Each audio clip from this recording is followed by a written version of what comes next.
पुन्हा एकदा प्रभूच्या वचनामध्ये आपण जाऊया. त्याच्या वचनामधून आपण प्रभू येशू ख्रिस्ताचं गौरव आणि त्याचं सामर्थ्य आपण ह्या विधानांद्वारे शिकत आहोत.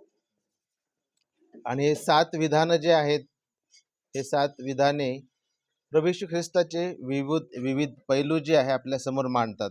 आणि ह्या सायंकाळच्या वेळेस आपल्या सर्वांना माहीत असलेलं, परिचित असलेलं जे वचन आहे, I am the good shepherd, मी उत्तम मेंढपाळ आहे, त्याकडे आपण वळणार आहोत. आणि त्याच प्रकारे त्याच्याच पुढच्या अध्यायामध्ये आपण शिकणार आहोत की प्रभू येशू ख्रिस्त म्हणतो की मी पुनरुत्थान आणि जीवन आहे. ह्या 2 विधानांवर आपण या सायंकाळच्या वेळेस विचार करणार आहोत. आपण प्रार्थना करू, पवित्र आत्म्याचं साह्य मागूया, जेणेकरून देवाचं वचन जे आहे ते आपल्याला समजावं, ते कळावं, ते आपल्या अंतःकरणामध्ये बिंबवण्यात यावं आणि प्रभूच्या विश्वासामध्ये आपण स्थिर व्हावे आणि ख्रिस्ताला आपण ह्या वचनामधून पाहू शकू, आपली दैन्य अवस्था आपण पाहू शकू. त्यासाठी आपण प्रार्थना करू. दयाळू देवा, आम्ही ह्या सायंकाळच्या वेळेस ख्रिस्ताद्वारे तुझ्या सम्मुख येतो, जो एकमात्र उत्तम मेंढपाळ आहे. स्वर्गीय पित्या, त्याच्या जीवनाद्वारे, मरणाद्वारे आणि पुनरुत्थानाद्वारे त्यांनी आमचं तारण पूर्ण केलं आहे, म्हणून आम्ही तुला धन्यवाद देतो. तुला आम्ही स्तवितो प्रिय प्रभू, कारण की तू विश्वास योग्य परमेश्वर आहेस. कालपासून आजच्या ह्या समयापर्यंत तू आम्हाला चालवलंस, सर्वांची काळजी घेतलीस. सकाळच्या सत्रांमध्ये प्रिय प्रभू तू आम्हाला तुझ्या वचनांमधून प्रिय प्रभू आम्हाला आमची आत्मिक तहान आणि भूक तू भागवली. प्रिय प्रभू, तुझा गौरवी पुत्र तू आम्हाला दाखविला, त्यासाठी आम्ही तुला धन्यवाद देतो. आतापर्यंत सर्व गोष्टींमध्ये तू आमच्या सोबत होता, सर्व गोष्टींचा तू पुरवठा केलेला आहेस. म्हणून देवा, आम्ही ह्या सर्व गोष्टींचं श्रेय तुला देतो, आम्ही तुला उंचवितो. कारण की प्रिय प्रभू, तुझ्याच दयेमुळे, कृपेमुळे आणि चांगुलपणामुळे प्रिय प्रभू ह्या सर्व गोष्टी होऊ शकल्या. स्वर्गीय पित्या, ह्या वचनांमधून पुन्हा एकदा तू आमचं सहाय्य कर.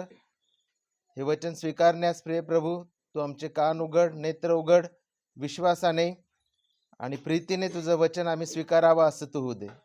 तुझा पुत्र प्रभू येशू ख्रिस्त, ज्याच्याशी तू संतुष्ट आहे, त्याच्याद्वारे आम्ही प्रार्थना सादर करतो, म्हणून तू ऐक.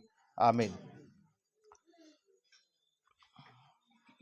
हे विधान जे आहे योहान अध्याय 10 मध्ये आपल्याला आढळतं. आणि हे प्रभू येशू ख्रिस्ताचे जे विधान आहेत, मी विधान किंवा आय एम स्टेटमेंट, त्याच्यातलं हे 4थं विधान आहे. पहिलं आपण पाहिलं, मी जीवनाची भाकर आहे, मी जगाचा प्रकाश आहे, मी मेंढरांचं द्वार आहे.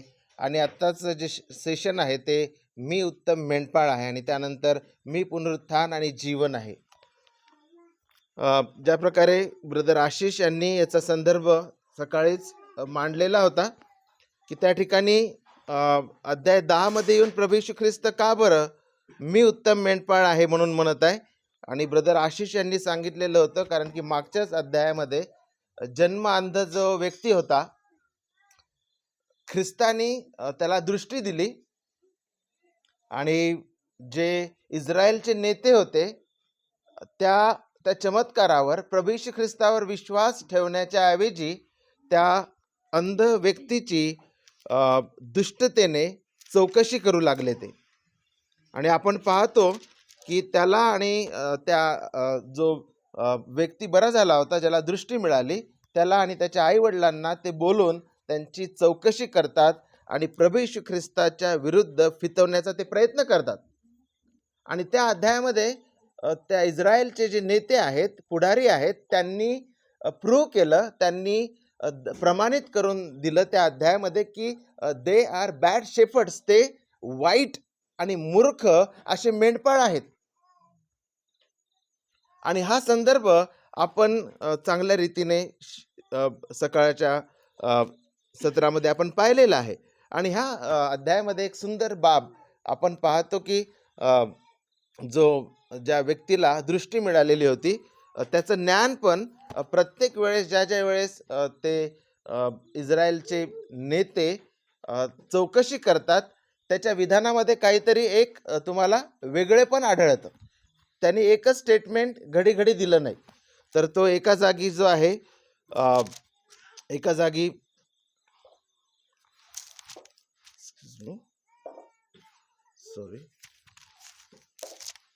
एका जागी तो म्हणतो, येशू नावाच्या मनुष्याने चिखल करून माझ्या डोळ्यास लावला आणि मला सांगितले, शिलोवर जाऊन धू. तर हे त्याचं पहिलं स्टेटमेंट आहे त्या व्यक्तीचा जो बरा झाला होता. वचन 25 मध्ये त्याचं दुसरं स्टेटमेंट आपल्याला आढळतं. यावरून त्याने उत्तर दिले, तो पापी आहे किंवा नाही हे मला ठाऊक नाही, पण मला एक गोष्ट ठाऊक आहे की मी पूर्वी आंधळा होतो आणि आता मला दिसते. हे त्याचं दुसरं स्टेटमेंट आपल्याला आढळतं त्या बऱ्या झालेल्या व्यक्तीचं.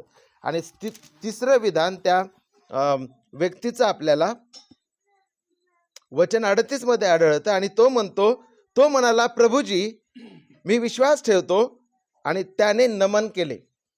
तर आपल्याला या ठिकाणी त्याच्या नॉलेजमध्ये जो व्यक्ती बरा झाला होता, येशू ख्रिस्ताबद्दलचं जे ज्ञान आहे त्या नॉलेजमध्ये त्याची ग्रोथ आपल्याला दिसते त्या ठिकाणी. आणि यालाच डिसायपलशिप म्हणतात प्रियांनो. आणि डिसायपलशिप किंवा शिष्यत्वाचं एक चित्र त्या ठिकाणी दिसतं की तो अंध व्यक्ती जो आहे त्याला दृष्टी मिळाली आणि तो तेवढाच समाधानी झाला असं नाही. आणि तो फक्त जो आहे नाचत बसला नाही की मला दृष्टी मिळाली, मला भौतिक रीतीने मी बरा झालेलो आहे, शारीरिक रीतीने बरा झालेलो आहे, पण त्याच्या ज्ञानामध्ये येशू ख्रिस्ताबद्दलचं जे ज्ञान आहे त्याच्यामध्ये आपण पाहतो की तो ग्रॅज्युअली वाढत गेलेला आहे. तरी सुद्धा आपण पाहतो की जे नेते आहेत इस्रायलचे, ते त्या व्यक्तीचं जे विधान आहे किंवा त्याचा जो विश्वास आहे किंवा जो तो सांगत होता येशू ख्रिस्ताबद्दल, ते नेते जे आहे त्याच्या विरुद्ध ते वागत होते आणि ते त्यांनी प्रमाणित करून दिलं की ते वाईट आणि दुष्ट आणि मूर्ख मेंढपाळ आहेत. आणि अध्याय 10 मध्ये मग आपण पाहतो की प्रभू येशू ख्रिस्त तो येतो आणि तो म्हणतो की I am worthy, I am noble shepherd, मी योग्य आणि लायक असा मेंढपाळ आहे. जो शब्द वापरलेला आहे इंग्लिशमध्ये गुड, ग्रीक जो शब्द वापरलेला आहे तो त्या ग्रीक शब्दाचा अर्थ D.A. कार्सन म्हणतात की तो नोबल आणि वर्दी असं पण होऊ शकतं. आणि अजून थोडं जर आपण मागं गेलो तर आपल्याला पाहावयास मिळतं की the first shepherd was also a failure and bad shepherd. आपण पाहतो की एदेन बागेमध्ये जो पहिला मेंढपाळ होता आदाम, तो पण आपण पाहतो की he was also a bad model of the shepherd. देवाने त्याला नीतिमत्व दिलं, पवित्रतेमध्ये त्याला घडविलं, त्याला कर्तव्य सोपविले, ज्ञान त्याला दिलं आणि त्यांना प्रभूने त्याच्या प्रतिमेमध्ये घडविलं. पण आपण पाहतो की आदाम सुद्धा जो आहे तो उत्तम मेंढपाळ नव्हता. अध्याय 3 मध्येच आपण पाहतो की त्याचं अपयश, आपल्याला त्या मेंढपाळाचं अपयश आपल्याला त्या ठिकाणी पाहावयास मिळतं. मग आपण थोडं पुढे जातो प्रियांनो, तर त्या ठिकाणी आपल्याला शास्त्री दिसतात. दे वर बॅड शेपर्ड्स. आपण पाहतो की ते पण कमकुवत, अशक्त आणि वाईट अशा प्रकारचे दैहिक जे आहेत ते शास्ते किंवा मेंढपाळ होते. राजांकडे आपण जातो, इस्रायलचे राजे आणि मग यहूदाचे राजे, आणि आपण पाहतो की त्यांच्यामध्ये पण तुम्हाला क्वचित आढळतं की हा काही दिवस याच्या वडिलाप्रमाणे, पित्याप्रमाणे चांगला वागला, पण पुढच्याच भागामध्ये आपल्याला दिसतं की तोही राजा पडला. आणि मग प्रॉफिट्स आणि मग प्रीस्ट आपण पाहतो की ते सर्व अशक्त आणि दुर्बळ असे होते. आणि एजेकियलच्या काळामध्ये प्रियांनो परिस्थिती एवढी वाईट झाली होती. आपण ते वचन वाचूया. एजेकियल अध्याय 34, त्या ठिकाणी परमेश्वर म्हणतो, परमेश्वराचे वचन मला प्राप्त झाले की मानवपुत्रा, इस्रायलाच्या मेंढपाळा विरुद्ध तू संदेश देऊन त्यास सांग. प्रभू परमेश्वर असे म्हणतो, जे इस्रायलचे मेंढपाळ आपणच चरतात त्यास धिक्कार असो. मेंढपाळांनी कळपाला चारावे की नाही? तुम्ही मेंढराचे मेंढरांचे मांदे खाता, त्यांच्या लोकरीची वस्त्रे वापरिता, त्यातील लठ्ठ लठ्ठ पाहून कापिता, परंतु कळपाला चारित नाही. आणि पुढे ह्याच अध्यायामध्ये आपण पाहतो की परमेश्वराने प्रभू येशू ख्रिस्ताचं अभिवचन या ठिकाणी दिलं. एजेकिएल अध्याय 34 आणि वचन 23 मध्ये प्रभू म्हणतो, त्यावर मी एक मेंढपाळ नेमून त्या चारील. तो कोण? तर माझा सेवक दावीद. तो त्यास चारील, तो त्यांचा मेंढपाळ होईल. या ठिकाणी प्रभूंनी एक मेसायनिक शेफर्डचं अभिवचन दिलेलं होतं. डेव्हिडिक मेसायनिक शेफर्ड वचन 23 मध्ये. तो डेव्हिड नाही आहे.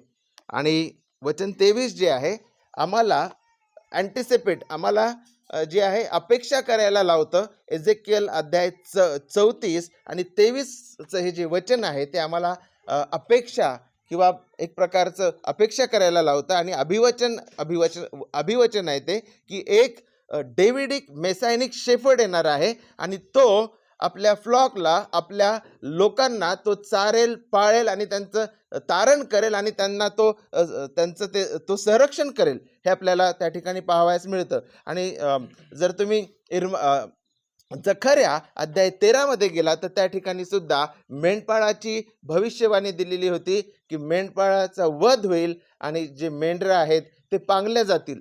तर ही काही पार्श्वभूमी जी आहे आम्हाला ह्या वचनाच्या अवतीभोवती जी आहे ती पाहावयास मिळते.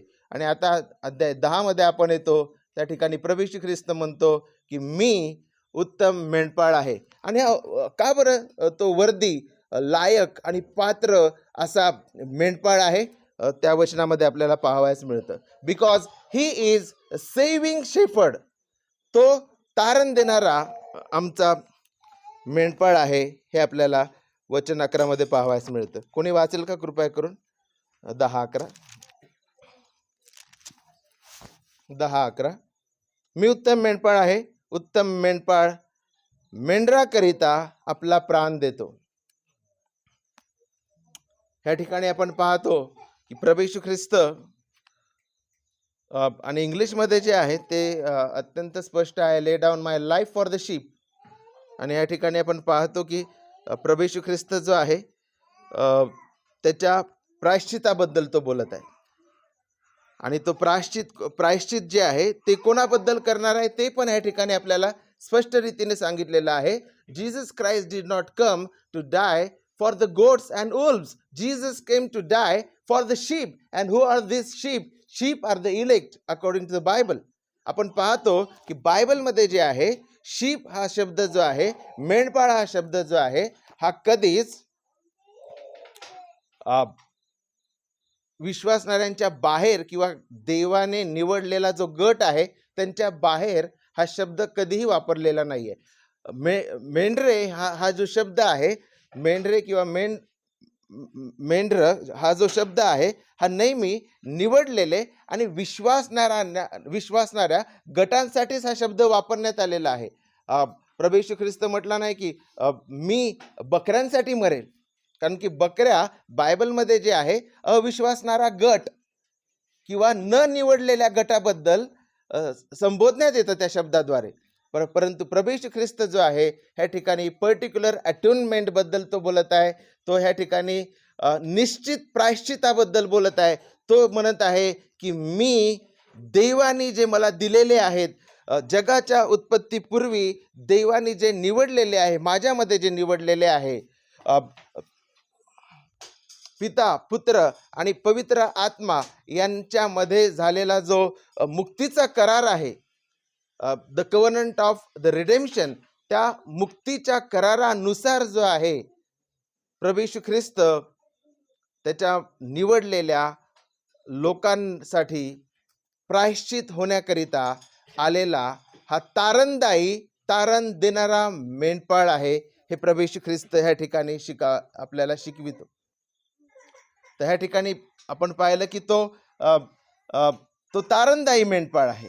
आणि मग त्या ठिकाणी पुढे आपण पाहतो की त्यांनी जे प्रोपेसिएशन म्हणजे त्यांनी जे प्रायश्चित दिलेलं आहे त्या प्रायश्चिताद्वारे त्याचे निवडलेले लोक जे आहे ते सेवेबल झाले नाही, but they are saved by his one atonement. प्रभू येशू ख्रिस्ताच्या मरणाद्वारे, त्याच्या अर्पणाद्वारे, त्याच्या प्रायश्चिताद्वारे प्रभू येशू ख्रिस्तानी आपल्याला तारण होण्याजोगे करून सोडलं नाही, तर त्यांनी वधस्तंभावर आपलं तारण पूर्ण केलेलं आहे.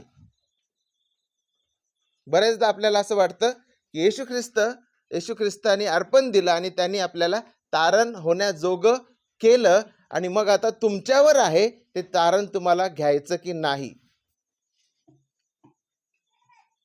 He did not die to make us savable, but his life, his death and resurrection saved us completely. त्याचं जीवन, त्याचं मृत्यू आणि त्याचं पुनरुत्थान जे आहे त्याच्या मेंढरांकरिता होतं, पर्टिक्युलर होतं, निश्चित होतं, आणि त्याच्या मेंढरांना त्यांनी त्याच्या जीवनाद्वारे, मरणाद्वारे आणि पुनरुत्थानाद्वारे पूर्ण तारण दिले आहे. हे आपल्याला ह्या ठिकाणी शिकावयास मिळतं. आणि मग वचन 18 मध्ये आपल्याला पाहावयास मिळतं की he is our sovereign shepherd. He is not only our saving shepherd, but he is our sovereign shepherd. Why he is our sovereign shepherd? वचन 18 मध्ये आपण पाहतो, तो म्हणतो की कोणी हा जीव माझ्या पासून घेत नाही, तर मीहून तो देतो. मला तो देण्याचा अधिकार आहे आणि तो परत घेण्याचा अधिकार आहे.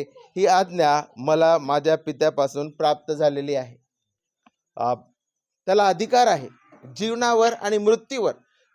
प्रभू येशू ख्रिस्ताचं जे वधस्तंभावरील अर्पण होतं, त्याच्यातील एकही घटना किंवा एकही तपशील किंवा एकही बाब जी आहे ती पित्याच्या सार्वभौम किंवा ख्रिस्ताच्या सार्वभौम सामर्थ्य किंवा ज्ञानाच्या बाहेर नव्हतं. की काहीतरी अपघाती झालं हे मला माहीत नव्हतं आणि अचानक यहूदा आला किंवा रोमी सोल्जर आले किंवा पिलातानी कट रचला, अशातली ही बाब नव्हती. ते सावरेन म्हणजे सार्वभौम देवाच्या हातातले जे आहे त्या भावल्या होत्या, आपण म्हणू शकतो. दे वर puppets in the hands of the sovereign Lord. आणि या ठिकाणी आपण पाहतो की प्रभू येशू ख्रिस्त हा सार्वभौम मेंढपाळ आहे. त्याच्या वधस्तंभावरील मरणावर त्याचं स्वतःचं नियंत्रण होतं प्रियांनो. He was in complete control of his death on the cross. तो लाचार नव्हता, तो विक्टिम नव्हता. तर त्याच्या मृत्यूवर, त्याच्या वधस्तंभावर त्याचं पूर्ण सामर्थ्य, पूर्ण अधिकार आणि पूर्ण नियंत्रण होतं. This is our sovereign king and sovereign shepherd, whom we serve and whom we worship. आणि मग वचन 16 कडे मी तुम्हाला पुन्हा घेऊन जातो. The global mission of the वर्दी शेफर्ड. आपण या ठिकाणी पाहतो की हा जो सॉव्हरेन शेफर्ड आहे, हा सार्वभौम मेंढपाळ आहे, हा तारण देणारा जो मेंढपाळ आहे, त्याची इच्छा आहे. वचन 16 मध्ये तो म्हणतो, ह्या मेंढवाड्यातील नव्हे अशी माझी दुसरी मेंढरे आहेत, तीही मला आणली पाहिजे. ती माझी वाणी ऐकतील, मग एक कळप आणि एक मेंढपाळ असे होईल. तो म्हणत आहे की ह्या मेंढवाड्यात नव्हेत अशी दुसरी माझी मेंढरे आहेत. आणि कशाबद्दल तो बोलत आहे? तो बोलत आहे एक कळप आणि एक मेंढपाळाबद्दल. This is about the kingdom, this is about the church. हे जे आहे आपण पाहतो की प्रभू येशू ख्रिस्ताच्या मृत्यूने जी आडभिंत होती, यहुदी आणि परराष्ट्रीयांच्या मधातली आडभिंत ख्रिस्ताच्या मृत्यूने जी आहे ती पाडण्यात आली, ती कोसळली ती भिंत.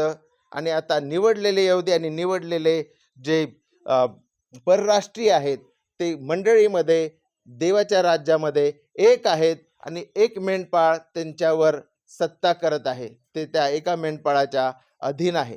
आणि या ठिकाणी तो म्हणतो की मला त्यांना आणले पाहिजे, जे ह्या मेंढवाड्यातील नव्हेत अशी माझी दुसरी मेंढरे आहेत, तीही मला आणली पाहिजेत. आणि या ठिकाणी आपण मिशन बद्दल पाहतो. हा जो शेफर्ड आहे, हा जो उत्तम मेंढपाळ आहे, याची जी मनसा आहे, जी इच्छा आहे, जी योजना आहे, ती आपल्याला ह्या ठिकाणी पाहावयास मिळते की परराष्ट्रीयांना आणि यहूद्यांना एकत्रित आणण्याची त्याची इच्छा आहे. आणि कशा रीतीने तो त्यांना आणत आहे, तो म्हणत आहे की मला त्यांना आणले पाहिजे. आणि मग आपण पाहतो की प्रभू येशू ख्रिस्ताच्या पुनरुत्थानानंतर प्रभू येशू ख्रिस्ताने मोठी आज्ञा दिली की जाऊन सर्व जगातील लोकांना शिष्य करा, त्यांना सुवार्थ सांगा आणि त्यांना पिता पुत्र आणि पवित्र आत्म्याच्या नावामध्ये बाप्तिस्मा द्या आणि जे काही मी तुम्हाला शिकवले आहे त्यांना आज्ञा पिण्यास किंवा अनुसरण्यास शिकवा. आणि आपण पाहतो की अशा रीतीने हा जो सार्वभौम आणि तारणारा मेंढपाळ आहे तो मिशनबद्दल ह्या ठिकाणी बोलत आहे. हा जो मेंढपाळ आहे याच्या अंतःकरणामध्ये परराष्ट्रीय आणि यहुदी लोकांच्या तारणाबद्दलची योजना आहे हे आपण पाहतो. आणि तो मंडळीद्वारे त्याच्या लोकांद्वारे जे आहे ह्या मेंढरांना तो त्याच्याकडे खेचत आहे, त्यांचं तो तारण करत आहे सुवार्तेच्या द्वारे, त्याच्या सेवकांच्या द्वारे आणि पवित्र आत्म्याच्या द्वारे व वचनाच्या द्वारे हे कार्य तो सिद्धीस नेत आहे. तर या ठिकाणी आपण पाहतो की एक वैश्विक मिशन किंवा वैश्विक सेवा कार्य आपण पाहतो जे ख्रिस्ताच्या अंतःकरणामध्ये आहे. तो म्हणतो की ह्या मेंढवाळ्यामध्ये जे नव्हेत त्यांनाही मला आणले पाहिजे, एक कळप आणि एक मेंढपाळ असं मी त्यांना करेल. आणि मग 26 आणि 27 मध्ये आपण पाहतो security of the ship by the good shepherd. आणि ह्या ठिकाणी आपण पाहतो 26 आणि 30 मध्ये प्रभू येशू ख्रिस्त ह्या ठिकाणी म्हणतो की ज्या लोकांना मी आणेल, ज्यांच्यासाठी मी मरत आहे, ज्यांच्याकरिता माझा प्राण मी देत आहे, माझं पुनरुत्थान होत आहे, त्या लोकांचं तारण सुरक्षित आहे. 26 आणि 30. Can anyone please read?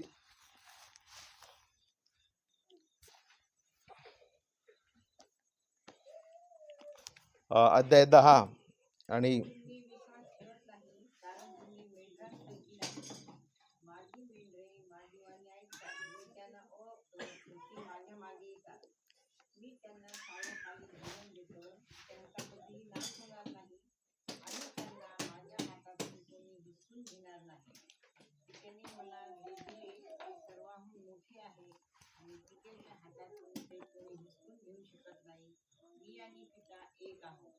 Yes, thank you very much. प्रभू येशू ख्रिस्त आणि पिता व्यक्ती म्हणून एक नाहीत, परंतु हा जो ग्रँड रिडेम्पशन प्लॅन आहे त्याच्यामध्ये, त्या योजनेमध्ये ते एक आहे. They are on the same page. ते इथे सांगत आहे प्रभू येशू ख्रिस्त. व्यक्ती म्हणून एक नाही, परंतु जे काही आत्तापर्यंत तो बोलला तारणाबद्दल मेंढरांच्या, त्या मुक्तीच्या योजनेकरिता, तारणाच्या योजनेकरिता आणि त्या तारलेल्या लोकांना, त्या मेंढरांना तो जपेल, त्यांचं तो रक्षण करेल, त्यांचं तो जतन करेल, त्यांचा कधीही नाश होणार नाही आणि त्यांना सार्वकालिक जीवन तो देईल. ह्या योजनेमध्ये पिता आणि पुत्र एक आहे. आणि प्रभू येशू ख्रिस्त म्हणत आहे की आम्ही एकाच पानावर आहे. पित्याची एक वेगळी योजना नाही आहे मुक्तीकरिता आणि माझी एक वेगळी योजना नाही आहे आणि पवित्र आत्मा काहीतरी वेगळाच विचार करत नाही आहे. जे आपण पाहतो की बऱ्याचशा मंडळीमध्ये गोंधळलेले लोक आहेत, ते अशा प्रकारे सादरीकरण करतात त्रैक्याचं की जणू काही त्या त्रैक्यामध्ये गोंधळ आहे, तफावत आहे, त्यांच्यामध्ये संघर्ष सुरू आहे. पिता काही लोकांना निवडतो, ख्रिस्त कोणातरी वेगळ्याच गटासाठी मरत आहे आणि पवित्र आत्मा तिसराच गट मंडळीमध्ये आणतो. पवित्र जे त्रैक्य आहे ते तारणाच्या कार्यामध्ये एक आहे हे आपल्याला ह्या ठिकाणी शिकावयास मिळतं स्पष्ट रीतीने. आणि ह्या ठिकाणी स्पष्ट रीतीने आपण पाहतो की प्रभू येशू ख्रिस्त म्हणत आहे की ज्या लोकांना मी आणेल, ज्यांच्यासाठी मी प्राण देत आहे, माझं पुनरुत्थान होत आहे, त्या लोकांना मी शेवटपर्यंत विश्वासामध्ये टिकेल, त्यांचा नाश होणार नाही, त्यांना सैतान आमची स्वतःची पापे किंवा जगातील कोणतीही गोष्ट माझ्यापासून वेगळं करू शकणार नाही. हे इथे आपण पाहतो. का बरं? आमचं तारण सुरक्षित आहे. आणि सिंक्लेअर फर्ग्युसन म्हणत आहे असं नका समजू की तुमचं तारण सुरक्षित आहे कारण की तुम्ही ख्रिस्ताला पकडलेले आहे. Because your hold is weak hold, we are protected by the triple hold किंवा तिहेरी पकडीने आपल्याला खेचलेला आहे आणि पकडलेला आहे. पिता, पुत्र आणि पवित्र आत्म्याने. आणि त्यामुळं आमचं जे तारण आहे ते ख्रिस्तामध्ये सुरक्षित आहे. ते आम्ही कधी गमविणार नाही. हे बायबल आपल्याला स्पष्ट रीतीने शिकवितं. स्वतः प्रभू येशू ख्रिस्त या ठिकाणी म्हणतो की माझी मेंढरे माझी वाणी ऐकतात, मी त्यांना ओळखतो व ती माझ्या मागे येतात. मी त्यांना सार्वकालिक जीवन देतो, त्यांचा कधीही नाश होणार नाही आणि त्यांना माझ्या हातातून कोणी हिसकावून घेणार नाही. वचन 29, पित्याने मला जे दिले आहेत ते सर्वाहून मोठे आहे आणि पित्याच्या हातातून ते कोणी हिसकावून घेऊ शकत नाही. Nobody can snatch them away from Father's hand and from the hands of the Spirit and Jesus Christ. ह्या ठिकाणी आपण स्पष्ट रीतीने आपल्या तारणाबद्दल, आपल्या तारणाच्या सुरक्षतेबद्दल पाहतो. The eternal security of the सॅल्वेशन.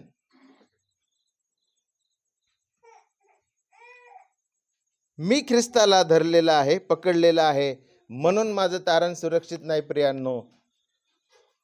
तर ख्रिस्ताने आम्हाला धरलेले आहे, देवाने आम्हाला पकडलेले आहे, पवित्र आत्म्याने आमच्यावर शिक्का मारलेला आहे. त्यामुळे आमचं तारण सुरक्षित आहे. And quick. ह्या ठिकाणी जे मेंढरं आहेत त्यांच्या पण काही खुणा दिलेल्या आहेत. ज्या प्रकारे आपण पाहिलं की bad and foolish and cruel shepherds were there. आपण पाहतो की जे मेंढरं आहेत, जी खरी मेंढरं आहेत, त्यांच्या खुणा काय आहेत? वचन 26 मध्ये, what are the true marks of the true sheep. वचन 26 नुसार काय आपण पाहू शकता त्या वचनामध्ये? खऱ्या मेंढरांची, देवाचे जे लोक आहेत त्यांची खरी खूण काय आहे?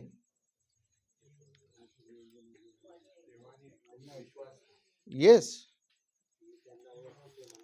माझी मेंढरे माझी वाणी ऐकतात. आणि त्याची वाणी आपल्याला कुठे आढळते? Where do we find his voice? वचनामध्ये. येस, सार्वकालिक जीवनाचं वचन प्रभू येशू ख्रिस्ताकडे. आणि त्याचे मेंढरं जे आहेत, जे खरे मेंढरं आहेत, जे तारलेले आहेत, रिजनरेटेड आहेत, नव्याने जन्मलेले लोक आहेत, ज्यांचं शुद्धीकरण तो करत आहे, ते लोक नेहमी देवाच्या वचनाकरिता तहानलेले आणि भुके असतात. ते कधीही देवाच्या वचनाप्रती समाधानी नसतात की मी इतकं बायबल वाचलं आणि आता इथून पुढे मला बायबल वाचण्याची आवश्यकता नाही. मी इतके सर्मन्स ऐकलेले आहेत, मी इतका बायबल अभ्यास केलेला आहे, मी इतके पुस्तकं वाचलेले आहे आणि आता मला जास्त ख्रिस्ताच्या ज्ञानाची गरज नाही आहे. त्याची जी खरे मेंढरं आहेत ते नेहमी त्याच्या वाणीकरिता, त्याच्या वचनाकरिता आतुर असतात. हे आपल्याला ह्या ठिकाणी जे मेंढरं आहेत त्यांची पहिली खूण आपल्याला पाहावयास मिळते. त्यांची दुसरी खूण कोणती आहे? माझी मेंढरे माझी वाणी ऐकतात, मी त्यांना ओळखतो ही आणि ती माझ्या मागे येतात. ह्या ठिकाणी 3 खुणा आपल्याला पाहावयास मिळत आहे की मेंढरं जे आहे ती ख्रिस्ताची वाणी ऐकतात, ख्रिस्त त्यांना ओळखतो आणि ख्रिस्ताची मेंढरं त्याच्या मागे चालतात. ते तारणाकरिता कोणत्याही ख्रिस्ताला सोडून तारणाकरिता ते कुठेही धावत नाहीत. ते त्यांना ठाऊक आहे की ख्रिस्त हा पर्याप्त आहे, पुरेसा आहे, तो अधिकारयुक्त आहे, तो चांगला आहे, तो योग्य आहे, तो पात्र आहे, तो न्यायी आहे, तो शक्तिशाली आहे, तो सुंदर आहे, तो मनोरम आहे. आणि त्याची मेंढरं, त्याचे लोक, त्याची मंडळी ख्रिस्ताला सोडून कुठेही तारण शोधत नाही. त्याची मेंढरं जी आहे त्यांच्या आध्यात्मिक जीवनाला लागणारं जे सामर्थ्य किंवा जो सप्लाय आहे, पुरवठा आहे, त्याच्यासाठी पण ते कुठेही भरकटत नाहीत. ते कारण की त्यांना ठाऊक आहे की ख्रिस्तामध्ये पर्याप्तता आहे, संपूर्णता आहे आणि म्हणून त्याचे लोक, त्याची जे मेंढरं आहेत ते त्याच्या मागे चालतात, ख्रिस्ताच्याच मागे चालतात. आणि आपण पाहतो की आज ह्या जगामध्ये जे लोक आहेत देवाची लोक मनवतात, ख्रिस्ताची लोक मनवतात, ख्रिस्ती मनवतात, पण ते ख्रिस्ताच्या मागे चालत नाही. आणि ही एक खूण आहे प्रियांनो, की ते ख्रिस्ताची वाणी ऐकत नाही आणि ख्रिस्ताच्या मागे चालत नाही. ती ख्रिस्ताची मेंढरं नाहीत. आणि शेवटी प्रियांनो, वचन 26 मध्ये पुन्हा एकदा सुंदरसा उलगडा प्रभू येशू ख्रिस्ताने स्वतः स्पष्टीकरण या ठिकाणी दिलेलं आहे. तो म्हणतो की तरी तुम्ही विश्वास ठेवीत नाही. यहूद्यांना तो संबोधून म्हणत आहे, तरी तुम्ही विश्वास ठेवत नाही, कारण तुम्ही माझ्या मेंढरांपैकी नाहीये. इथे तुम्हाला काय आढळतं? What do you understand in this वर्स? तो काय म्हणत आहे? तुम्ही विश्वास ठेवीत नाही, कारण तुम्ही माझ्या मेंढरांपैकी नाही. तो असं म्हणत नाहीये की ज्या वेळेस तुम्ही विश्वास ठेवाल त्यावेळेस तुम्ही माझे मेंढरं व्हाल, पण तो म्हणत आहे की तुम्ही विश्वास ठेवीत नाही, कारण की तुम्ही माझे मेंढरं नाहीत. तुम्ही विश्वास ठेवत नाहीत, कारण की तुम्ही माझे निवडलेले नाहीत. तुम्ही विश्वास ठेवत नाहीत, कारण की तुम्ही माझ्या मेंढरापैकी नाही. हे स्पष्ट रीतीने त्या यहूद्यांना दाखवून दिलं, ज्यांनी प्रभू येशू ख्रिस्ताचा विरोध केला आणि परमेश्वराच्या न्यायाखाली ते आलेले आहेत. हे आपण या ठिकाणी शिकतो. परंतु जे आपण ख्रिस्ताचा आश्रय आम्ही घेतलेला आहे, ख्रिस्तावर विश्वास ठेवलेला आहे, ती खूण आहे प्रियांनो, जी ख्रिस्ताची वाणी ऐकतात आणि त्याच्याच मागे चालतात, त्याच्याच मध्ये तारणाची पूर्णता, पर्याप्तता आहे म्हणून असा विश्वास ठेवतात. ती खरी मेंढरं आहेत. हे चिन्ह आहे. आणि आज ह्या सायंकाळच्या वेळेस आपण जे ह्या ठिकाणी बसलेलो आहोत, जर आपण ख्रिस्ताची वाणी ऐकलेली आहे, ख्रिस्ताची वाणी आपण सतत ऐकतो आणि प्रभू येशू ख्रिस्ताच्या मागे आपण चालतो, तर आपण त्याचे निवडलेल्यांपैकी आहोत. ही चांगली बातमी आहे. आपण त्याची मेंढरं आहोत. ही चांगली बातमी आहे आपल्याकरिता. आणि जे सर्व पुढारी आहेत, जे लीडर्स आहेत, पास्टर्स, एल्डर्स, डिकन्स किंवा विविध माध्यमांनी मंडळीमध्ये सेवा करणारे जे लोक आहेत, त्यांचं हे कर्तव्य आहे की त्यांनी स्वतःकडे लोकांना आकर्षित करू नये, तर जो उत्तम मेंढपाळ आहे त्या उत्तम मेंढपाळाकडे मंडळीला नित्य आणावं. हे त्यांचं सततचं देवाने दिलेलं कर्तव्य आहे. जे आईवडील आहेत प्रियांनो, तुम्हाला देवाने मेंढपाळ म्हणून नेमलेलं आहे. As a parents you are also shepherds of your children. तुम्ही तारणारे नाहीत. तुम्ही त्यांचे अंतःकरण, लेकरांचे अंतःकरण बदलू शकणार नाही. तुम्ही त्यांची मनाची अवस्था बदलू शकत नाही. पण तुम्हाला देवाने मेंढपाळ म्हणून निवडलेलं आहे. आम्ही त्या महान मेंढपाळाच्या हाताखाली काम करणारे मेंढपाळ आहोत कुटुंबामध्ये. पिता ह्या नात्याने वडिलाचं हे कर्तव्य आहे की त्यांनी क्रूसाची कहाणी आपल्या लेकरांना दाखवावी. पाप काय आहे, पश्चाताप काय आहे, जगाची निर्मिती कशी झाली, पतन कसं झालेलं आहे, तारणाकरिता एकमात्र आशा कोण आहे, मसिया कोण आहे, ह्या जगाचा शेवट कसा होणार आहे, पाप काय आहे, पश्चाताप काय आहे, हे सांगण्याकरिता ती लेकरं आम्हाला आमच्या घरामध्ये दिलेले आहेत. केवळ त्यांची भौतिक उत्तम सोय करण्याकरिता देवाने ते लेकरं आपल्याला दिलेले नाहीत, तर त्यांना हा उत्तम मेंढपाळ कोण आहे हे दाखवण्याकरिता आम्हाला ती लेकरं दिलेली आहेत.